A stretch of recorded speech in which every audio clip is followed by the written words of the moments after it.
Hello, everyone, and we just got back from a current movie. That's the lie. We watched this movie 2 days ago, but you know what? We were sick!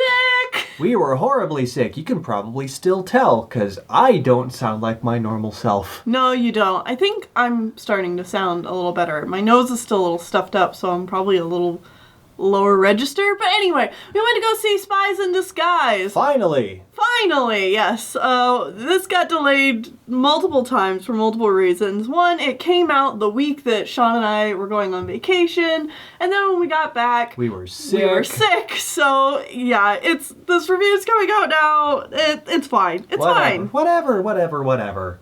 It's fine. Not so topical, but whatever. Let's give our thoughts on Spies in Disguise. It's fine. Yeah, I mean, that's really the best you could say. Like, it's the most fine movie we've watched this year. Yeah. Honestly. And I mean that as a positive thing. Like, so many movies this year just, like... There's some serious issues, or... Yeah, or it's like, most of it's fine or fun, but then it's got, like, some big problems that just really leave a sour taste in my mouth or something like that. And this movie, surprisingly, doesn't really have that. Even with the fact... Yeah, other than the fact that it does this horrible trope of... the main character who is... a person of color getting turned into an animal. And most specifically, a black man getting turned into an animal for the majority of the film. Because, like, that's where the trope is really bad. But anyway... Even with that, this is still one of the better films that came out this year. Yeah. It's funny. Mm-hmm. It's got good animation. It's got some great lighting and set pieces. I just enjoyed this film a lot more than what I thought I was going to. And my expectations for it were pretty low. Yeah, the plot knows what it's trying to do, and... It does it. It does it fairly well. Again, none of these points that we brought up are like 100% the whole time. No. Far. But it's like a B plus the entire way through most of the time. It's pretty consistent. Mm-hmm. Which is what just makes it more of a standout from this year. Mm-hmm. It's had just a whole bunch of movies that I don't really care for. Yep. However, this was also a movie I don't really have a whole lot of, strong feelings about either. I think the biggest issue with the film was definitely the voice acting. Okay. I agree with you, but I also think that we noticed it a lot more because we just recently watched Robin Hood for Animation Pilgrimage. Okay, I guess that's fair. And one of the things I've been seeing in reviews for this movie is that people actually really love the voice acting in this movie. Really?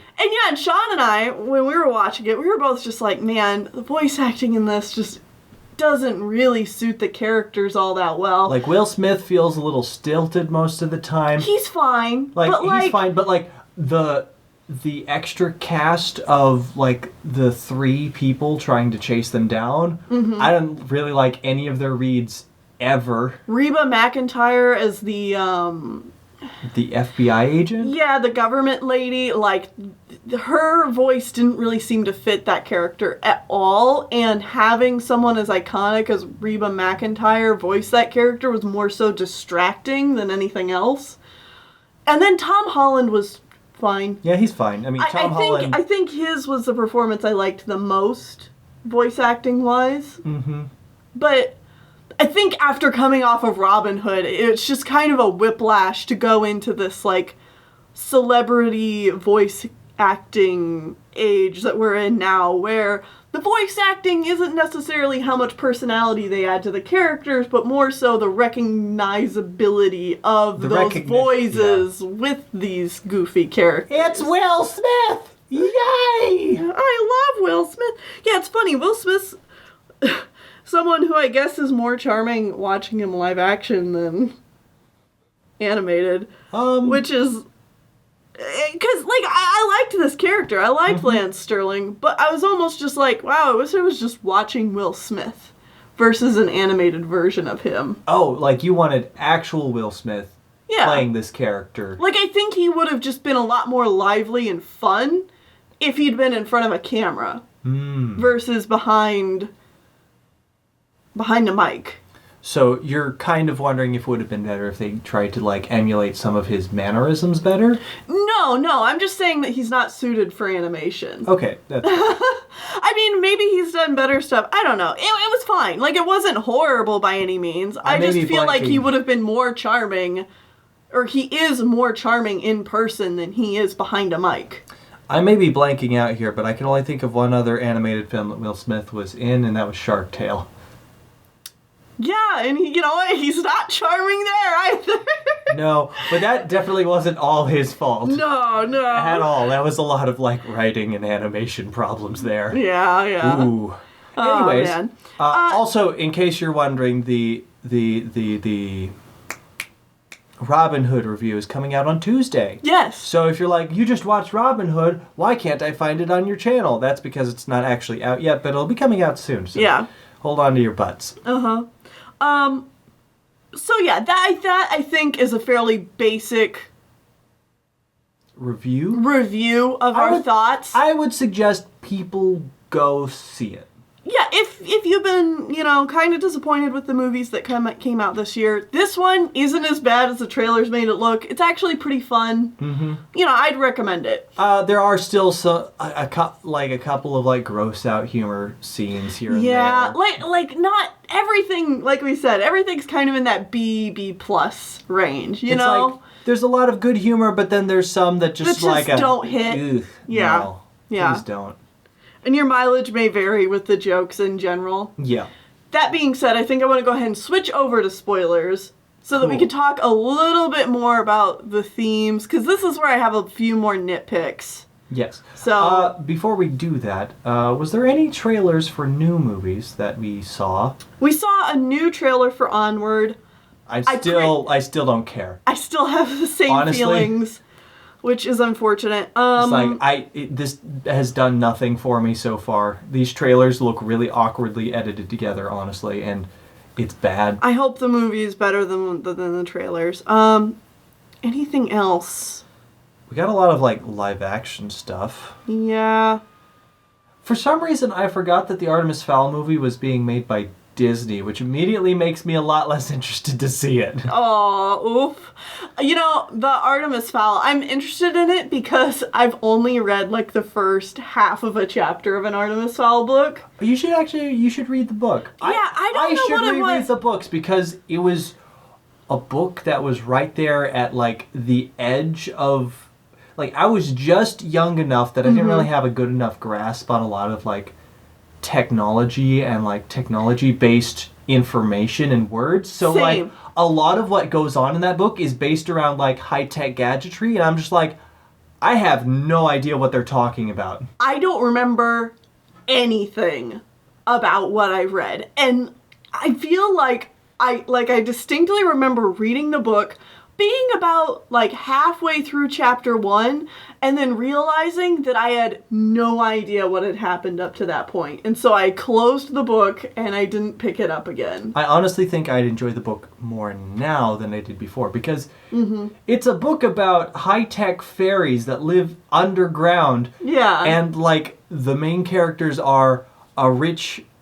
kid with his bodyguard trying to capture we don't elf. need to go into Artemis Fowl here, but we're slightly interested in it, and I think I want to give it another read. If anything, this is making me interested in reading the book, not necessarily watching the movie. I'm kind of interested in the movie, and the movie seemed kind of cool. I don't know. We'll have to see. I just remember that dwarves eat dirt. Anyway, we're talking about Spies in Disguise. You wanted to get this review done quickly, remember? Right. Yes. Okay. There's some gags in. So this is spoiler territory now. I want to talk about some of the gags, real fast before you get into themes. Yeah. There's a pen that has a billion abilities, and fine, whatever. It's a cool spy pen. One of the abilities is to turn everybody's bones into rubber, and it's a very disconcerting effect because it's very well done. Ooh. So the whole body goes to gelatin, which is fine, except for the skull. It's a really neat animation effect, but oh boy, is it gross, and I don't like looking at it. Deforming someone's skull in a rubbery way just makes you go, yeah. Well, it's basically one of those animation principles that you should not break, is keep the skull intact. Yeah, squash and stretch everything except for the top part of the skull. The jaw, yes, as much as you want, but like the top part, no. Yeah. They break that rule a lot. Obviously they wanted to. Yes. Like, they did that intentionally for a purpose, because it is supposed to, like, squeak you out a bit for gags. But, yeah, it is unpleasant.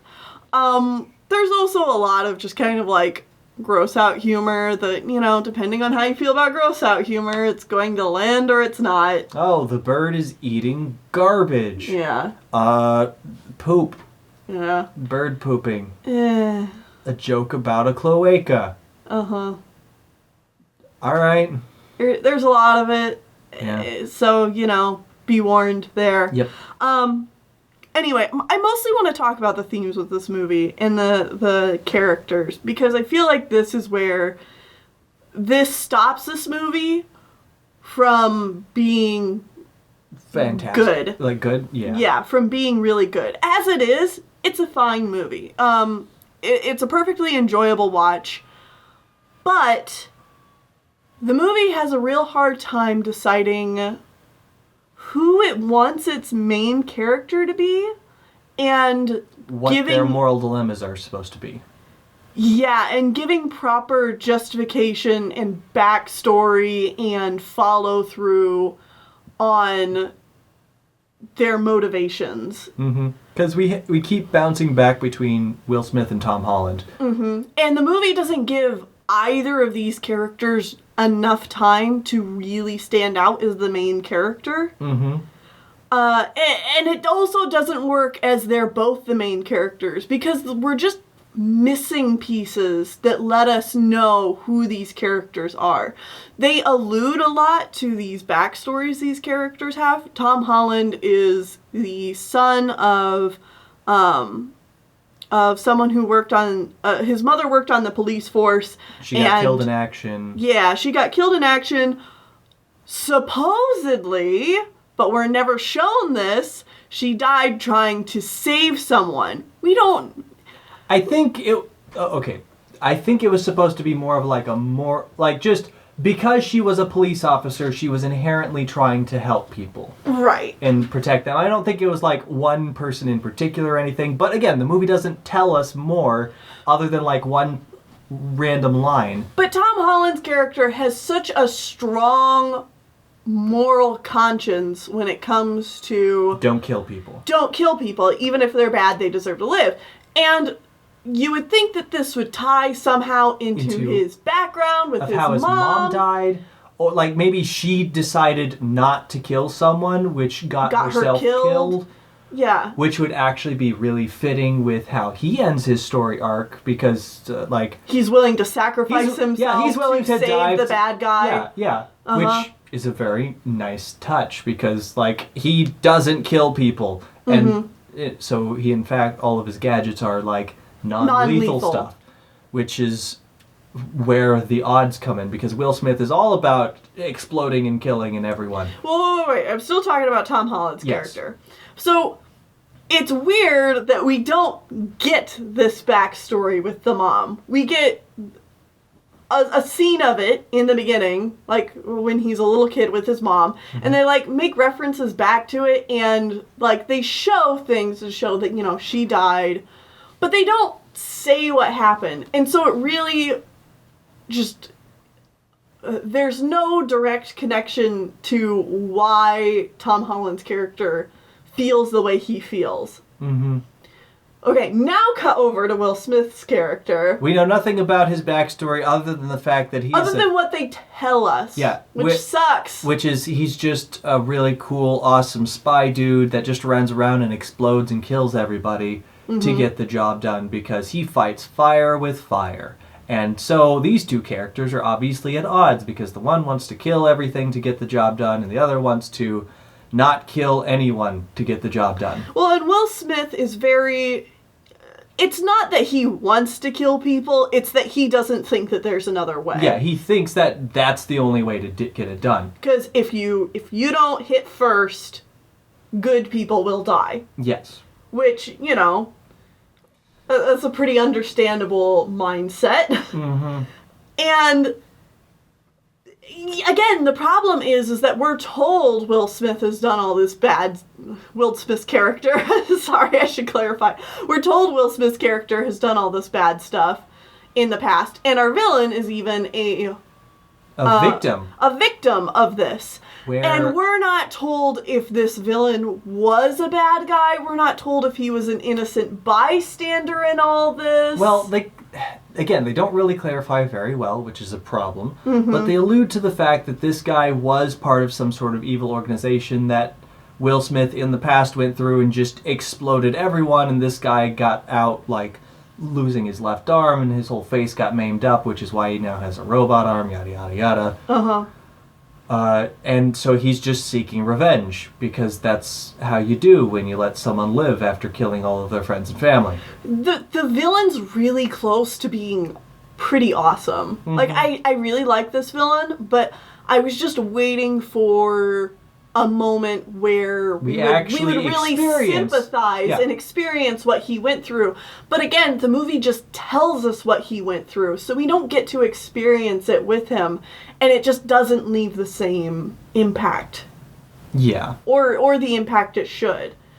This whole movie is a cycle of... It's about a cycle of hate. How hate leads to more hate, leads to more hate. Ha, topical. Yeah, but it's not really super interested in actually showing why these things are a problem, what needs to be done to solve them. Because Walter's gadgets... Alright, now this is where this all comes together. Walter's gadgets are supposed to be the things... It's like, oh wow, see look, there is another way. We can solve this peacefully. But like, Walter's gadgets are just magic. Mm-hmm. It's just hand-waving the problem away. Yeah. The conclusion the movie comes to doesn't feel earned. Because it hasn't actually taken the time to... figure out how to pacify people in a realistic sense. It's just, oh, we're going to use stun guns now instead of bullets, essentially. Yeah. Which doesn't really solve the problem here. Mm-hmm. And there's also no consequence for trying to do it a peaceful way. It's just like, oh, look, here we are doing it the peaceful way. Wow, why didn't we do this all along? Mm-hmm. And it's like, no, there's consequences for doing something that's more difficult. Mm-hmm. And half of Tom Holland's character is not necessarily the fact that he's a pacifist, but because he's weird, which is just like the lamest and dumbest plot point ever. I hate these so much. It doesn't follow through on the whole weird thing either. No. Because they start the story off with his mom being like, oh, it's okay to be weird. And then we go Everyone through just the movie. Calls him weird. We go through the movie and everyone's like, wow, you're such a weirdo. And he never really has this moment where he's like... You know what? Fine, I am. I don't care. I'm okay with being weird. No, it's not a solved problem. It's just something that, like, at the end, they're like, wow, look at your weirdness. It saved us. I guess you're not so weird after all. Mm-hmm. And it's just like, alright, I mean, how about you just... Why don't they just make fun of him for being, like, a goofy pacifist, you know? Yeah, just do that. Like just put your eggs in one basket. Just go ham on the whole, like it's like pacifist versus warmonger sentimentality that's going on here. Yeah. Just do it. Mm-hmm. Go ham on this, please. Yeah, you don't need to add the he's weird subplot. Being weird is cool. That being said, being a pacifist is 100% awesome. Yes. And it's fun to be weird. Yes. But the movie does a lukewarm job at displaying this. Mm-hmm. Oh. are you feeling about wrapped up on this plot point? Yes. Okay. I want to bring up the pigeon. Uh-huh. And the fact that Will Smith actually spends the majority of the climax of the film as a human again. Mm-hmm. Like, he's only a pigeon for, like, the middle, like, I don't know. It's still the majority of the film. It's still over 50% of the film. Like, the middle 45 minutes or so, he's a pigeon. But, like, he spends the beginning, of course, as a human, but then he spends a good amount there at the end as a human, and then he turns back into a pigeon to save Tom Holland's life at the very end. Yeah. But, like, I'm surprised that he was a human for as long as he was there at the end. Yeah, same. With the way these movies go, same. Mm-hmm. Usually it's like he's a pigeon until the very last end. 5 minutes. At most. No, he was actually human for most of that part. Mm-hmm. So that's neat. Yeah. I guess. Yeah. I don't know. I think that's most of my thoughts I have on this film. Mm-hmm. So, again, it was still probably better than most of the films we saw this year. But obviously we still had some problems with it, some nitpicks. Yeah. Overall, not a super great year. But you know what? We'll talk about that soon. Yeah, probably in the next week or so. We'll be doing our 2019 animated movie wrap-up thing. Yeah. Where we talk about our best movies and our worst movies and the many movies in between. Yes. So join us back here next time for that. Or, like we said earlier, we're doing Animation Pilgrimage, where we watch every single theatrically released animated film in chronological order. So if you want to see us talk about all those old movies that you've never heard of, and some that you're starting to hear about because we're here in the 70s and things are starting to pick up, you can check that out. That's on this channel as well. Robin Hood is coming out this Tuesday. Yeah, I'm super excited. Disney's Robin Hood, we should clarify, because there's a lot of Robin Hood. There's more than one Robin Hood. Yeah. Anyways, that's going to be it, and see you guys next time. Bye-bye.